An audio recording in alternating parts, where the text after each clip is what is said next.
Welcome back to another video. This is going to be another one of my how-to series, and maybe I need to make some chapters of how-to. I got chapters for everything else on my channel, but it's going to be another how-to video that I was asked to do by some people who are in Bit Harvest Studio. If you are familiar with Bit Harvest Studio, if you have some old Helium devices or even the Pi or the potatoes, anything like that, it's a way of doing multi-mining on one device. In the past, you would have a Helium device, if you would Helium project, and that one Helium device could do Helium, and that was it. With Bit Harvest, you can now upload their firmware in it, and you can, not only can you do Helium, you can also do wingbits and a lot of other projects. Right now, I think they're up to 10 or 11 projects that you can do. The cost is not too crazy. The first year, it's like $35, $36 or something like that. You can check their website, bitharveststudio, or you can even go into the Discord and check out Bit Harvest. After that 1 year, you pay like a $17 a year charge to get all those projects. And like I said, it's 10 or 11 projects right now. They're about to come out also with a project. It's almost like mining, but it's paying out their own Bit Harvest token, which nothing in my videos is ever financial advice. So you can make those tokens also, which I have did pretty decent on in the past. So I'm very eager to see that. But I've had many people ask me about Tailscale with Bit Harvest. They've had some issues running Tailscale with their Bit Harvest device. So here's a quick how-to video about Tailscale and Bit Harvest. Let's go.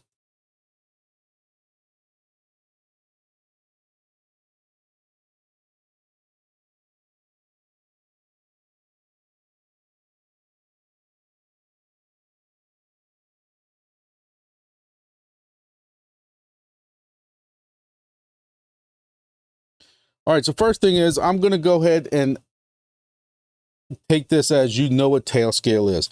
I got turned on to Tailscale. Look, I was never really familiar with all this Linux, Ubuntu, Debian type client type stuff until I started getting involved with a project last year that I don't speak about anymore because it's basically a scam and just took people's money. But as I was putting those devices out different places, I had a hard time remoting into them. I had to do port forwards at my host locations and their modems and routers and stuff, and it got pain in the rear end, and somebody turned me on to Tailscale. I don't know how I lived without Tailscale. Now I'm currently sending out wingbits host stations literally across the United States, and I can take this, load wingbits into it, add Tailscale to this, and with Tailscale, they don't have to port forward anything. As soon as they plug this into the internet at their house, I can get into it with Tailscale. Tailscale is an amazing thing. I have a video for Tailscale that I will link in the description if you want to know how to set Tailscale up from the beginning. Therefore, we're going to go on now as if we have Tailscale. We have a dashboard set up for Tailscale, and I'm going to show you how I add Tailscale to a Bit Harvest device. So Bit Harvest, well, the reason I like Bit Harvest is Bit Harvest puts everything on a dashboard for you. Instead of this being the client and you having to worry about working with client or Chrome or something like that to pull up graphs or anything like that, you have a nice fancy dashboard right here. You put your pin into for your dashboard, and when it comes up, you have your devices being ran. Currently on this device right here, I have Grass, Pawns app, Honey Game, Wingbits, Curecoin, and Helium running off this one device right here. Just to show you some of the additional ones, these are some of the additional apps that you can run right now with Bit Harvest if you wish, that comes with their product. But again, this is not supposed to be about Bit Harvest or anything like that. I'm just trying to show y'all, for somebody who might have just stumbled upon this, want to know what Bit Harvest Studio is this is loaded on that Pi now. That same Pi I showed you that was a Helium device at one time. You can have all this, and then you can even go into your dashboard from Wingbits from here. You click TAR 1090, and it's going to pull up your dashboard of what, or your TAR 1090 screen. But again, that's not what this is about. Just wanted to show people that who might be new to Bit Harvest. So those people who already have Bit Harvest who need to add Tailscale, you're coming to your system menu. You have all your system management stuff here. You're coming to remote management. When remote management opens up, you can see I already have this here. I ain't worried about y'all seeing my IP. The thing about Tailscale is I have to be logged in Tailscale with my credentials, whether it's on my phone, whether it's on my computer right here. I have to be logged into Tailscale to be able to access this IP. So I can sit here and show off this IP all day long and nobody's accessing it.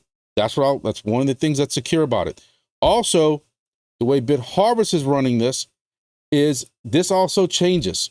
So what you see right now, by the time this video is probably uploaded and you watching this tomorrow, today's Wednesday at 6 p.m. Central Time. If y'all watching this on Thursday, this IP's already changed. Y'all can watch, y'all can look at this all y'all want. Not that I'm not concerned with it.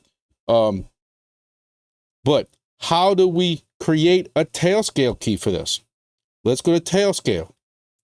So you've created a Tailscale dashboard. You've watched my video, whatever it was. Your machines will load up here once you have them on there. But to add a Tailscale key to Bit Harvest, you're coming up here to settings. You're going to click settings. Settings will then bring you to this page. See down here where it says keys? All right, you're going to click on keys. Now, I don't know if y'all can do anything with my auth key, so I'm not taking that chance. I'm sorry. But when you click on keys right here, all right, you're going to come to this page that says keys. There's going to be auth keys, which is authenticate or authorized keys, whatever you want to call it, and API access tokens. What we're going to do for Bit Harvest is we're going to generate an auth key. All right, so you're going to click that. So once you click that, it's going to pull up this dialog box. You can type what you want here, but what I found is it don't really matter because it's going to change anyway. But we're going to put bhs, bhs station in central, city. The biggest thing that I'm finding people are doing wrong is they are not toggling this reusable thing button. You have to do that for this to work. This is supposed to change. I'll be honest with you. You'll know I'm very truthful to y'all on this channel.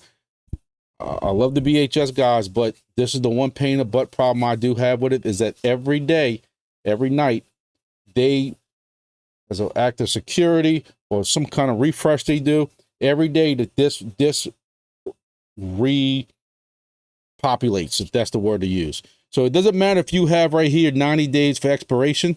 Every night it's re-authenticating, which is coming up with a new station, with a new Jeep, with a new IP. This is supposed to be getting fixed soon or changed soon. This is just the way they've been doing it for now as a new project.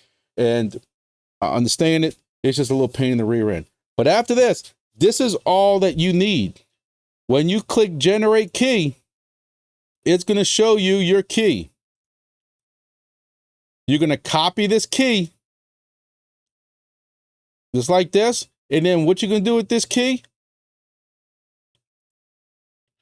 you're then going back to your Bit Harvest device underneath remote management, Tailscale Key, and you're right click and pasting this. That's it.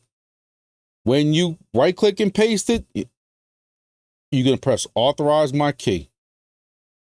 Once you do that, it will then, might take a couple of seconds. It will then bring you back to your dashboard of Tailscale, and you will be able to see your device. Now, one issue that we have run into today was the first time we were trying to help somebody earlier with it today. I've reached out to people who know way more about Tailscale than I do, but I've had one person today tell me, and he took a picture of it, he showed it to me, where he does not have this reusable, field right here, which is very, very important. So what happened is when he created his key, it worked for the first day, and now it doesn't work after. I don't know why his is not showing this reusable key. It's a wingbits thing. It's not a Bit Harvest thing. He is, his user is set up as the owner and admin of Tailscale. So I don't know what it could be. again, we're looking into it, but I just wanted to let y'all know in case somebody else runs into that. First time we've seen it helping people out. So we'll try to figure that out. And if we do figure out what this problem is, I'll even put something in the description about it. So again, what eventually shows up again, I don't care if y'all see my IPs because they're all changing in 24 hours, if not less, by the time y'all watch this video. And then you also have to be signed into my Tailscale account on this computer to be able to access it. So it doesn't matter if you know my email. I don't care. I don't care if you know the IPs. But again, what I was trying to show you is this right here is partially, it's Luna, and partially some of the device ID that is showing up. As you can see, there was a 2.4 here, and there's a 2.4-5 here. What happens is tonight when this expires, it's going to go back to a 24-1. Then tomorrow night when it expires, it's going to go to a -2. The next night it's going to expire, it's going to go to -3. And what happens is every so often I come in here and I clean it out. I delete it. And then when I start deleting them, as you see, 5 was yesterday when it was online when I deleted this. So 4, 3, and 2, and 1 I deleted. So when I delete them, it started over with just a 4. Same thing with this one. There was a 5, a -5, a -4, a -3. I deleted those.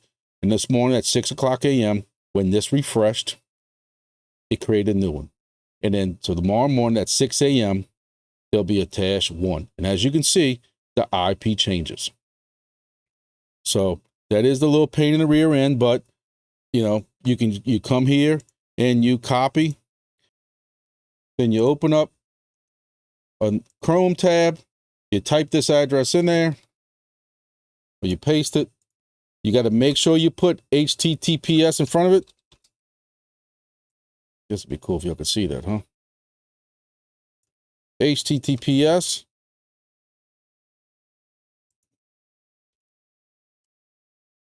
And here's my device.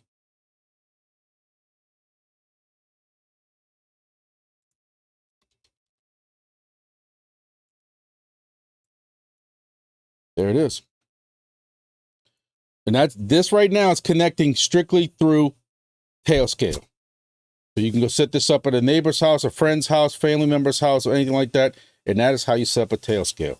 You have to make sure you disable that, or you do the renewable key or whatever it's called. So I know that was quick. If y'all are familiar with my channel, I have a bad point of making videos way too long. I've been trying to do a video. I did a video earlier that was actually under, 12 minutes. I did a video yesterday that was 7 minutes, and I think, it's going to snow in New Orleans now. And now I'm rambling on like I normally do, make these videos too long. But again, that's Bit Harvest. That's remote setup. One thing I do want to hit on is I'm not going to get into this whole, beef that's going on between them and Crank or whatever like that. Crank can go do their things. Those guys are passionate and involved in their project. Bit Harvest is passionate and they're going to defend themselves on this project. And I'm not going to get involved in that. One thing that has come up that I completely disagree with, and I think it's just people trying to be loudmouths, is there is a remote support dogtail net that allows Bit Harvest to get into your device if you have issues with it. This right here has saved me countless times when I couldn't get into it because I screwed up something with Tailscale or there was something else going on. There's been times when I can't get into it with Tailscale. They have gotten into it. The loudmouths of the other project attacked them for this. And then Bit Harvest said, okay, that's fine. What we'll do is we'll start where it's only on for a little while when you first set it up. And then after that, it automatically disconnects. And then it won't connect back until you press the button. I don't want that. I'm mining some projects. What do I care? At least in mine, majority of my devices are on their own separate network somewhere. If they can, this is their software. They could SSH into it or whatever. They have, if they really wanted to be, and this is for any project, this ain't just Bit Harvest. This could be for Crank. This could be for anything. If they really want to get into their own firmware, they're going to have a back door somewhere that can get their own firmware. Me, I don't want this to disconnect. See if I can point the right way. I don't want it to disconnect because it's bailed me out too many times. I've told them that. If you watched the Bit Harvest AMA last week, I told them If they are this insistent, if they're insistent on, because they got attacked for it, but really the loudmouths that attacked it are the people that came from Crank to cry about it. Who ain't even running Bit Harvest? And this is what my channel's about. This is the grumpy part. This is when I don't hold back and I'm honest and I tell people what I think. Look, I'm in the Crank Discord because I try to be an honest channel. I try to be fair to everything like that. I asked about Crank. I got laughed at. Trying to learn a little bit about it. I thought they were supposed to be an IoT project. I asked them if that's what they were about. They laughed at it. And then now all of a sudden they're doing, you know, all these different projects. I'm trying to learn. I'm trying to be that kind of channel that's going to learn. And so I can tell my people, you know, when they're watching me about projects. And all I'm seeing is this bickering going back and forth. Crank just needs to worry about Crank. Bit Harvest needs to worry about Bit Harvest. I've told the Bit Harvest that guys too. But the point I'm getting at is, in a long about way, the only people I've seen cry about this, report remote support staying on, are people from Crank. To me, this is a lifesaver sometimes. I've told them in the AMA, if you're going to make it to where it turns off after so long, put a little extra tab underneath that says always on so I can click it. And the Bit Harvest customers that I have spoken to on Discord and everywhere else, or in the AMA, also have all agreed with me. Give us an option to keep it on, because I'm not turning it off. It just doesn't make sense. This is their firmware also. And if there's an issue where I can't get to something for some reason, if I'm at work, if I'm on the road, and I know that the helium device inside of this thing is down and it won't reboot for me, and I need them to get into it, that's what it's there for. I want them to get into it. Now, some people can try to sit here and attack me, saying, I don't know what I'm talking about. I work in IT. Been in IT for years with network security and everything else. Don't come to me about what security and what ain't security, because I'll shut it down. There's difference between me allowing somebody into my freaking La Potato or my rock pie to screw with a couple of IoT little projects versus letting somebody into my servers or my firewalls or messing with my VLANs or whatever like that. It's a completely different game. So don't come with me about the security. Y'all worry about y'all project. Let them worry about this project, and people can choose whatever one they want. I want remote to stay on. So yeah, remote that can stay on. You have Tailscale that can stay on, and we can remote into these projects. And I have 7 or 8 devices right now running Bit Harvest Studio. I'm being frank. I have a lot of people asking me this question. I'm trying to do wingbits. I am a wingbits first person. Wingbits first. That is the project right now that I am 100% involved in. I don't work for them or anything like that. But all my devices that are doing wingbits, if I have a remote setup that's going far, far out that I can't really mess with, but right now I'm just putting regular Raspberry Pi OS, or even call it, with just strictly wingbits, because I don't want to have to go run third-party stuff like this on somebody else's internet somewhere, where if it gets updated, I don't want them people to have to worry about it. I don't want to be running that kind of stuff. But if it's locally around here and it's my devices on my network, I have a separate network for people who are doing my channel that I pay for through an ISP provider that VLANs my stuff wherever I want it to go, on towers and different things like that. If they're my devices, I'm running Bit Harvest. Just being frank with y'all. The only problem I've ever had, I've been testing their stuff since the beginning of the year, if not before that. I was helping them test some Bobcat stuff. That's the only thing we had some hiccups, which is why we were testing it. Other than that, it's been good to go. One or two things I'd like to see change. That's with any project. If y'all know me, I can win $1 million and I will complain about something. Is that they're going to take taxes out of it that they don't deserve. So yeah, I can complain about anything. But other than that, leave Tailscale on, leave Dogtail on. Everybody stay in their own corners. Let's watch them be successful. I wish Crank the success. Let them be successful, and just leave each other alone, and let's move forward with this project. And I hope that this video did not go way too off the rails here, and It's just something I wanted to get off my chest that I have it. I didn't want to mix that, my little spiel up just now with any other projects. Since this video was strictly about Bit Harvest, I wanted to get that out there. I support both projects. I have no problems with anybody at any project. But let's just stay, guys, let's just stay in each other's corners, you know, in our own corners, concentrate on our own projects and not worry about this childhood playground problems that we have or that they have. I'm not involved in this thing at all. I'm trying to stay as neutral as possible.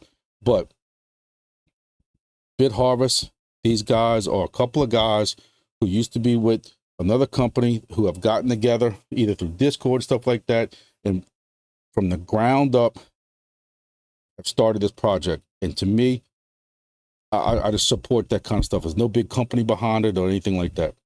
So I hope I didn't go too off the rails with that.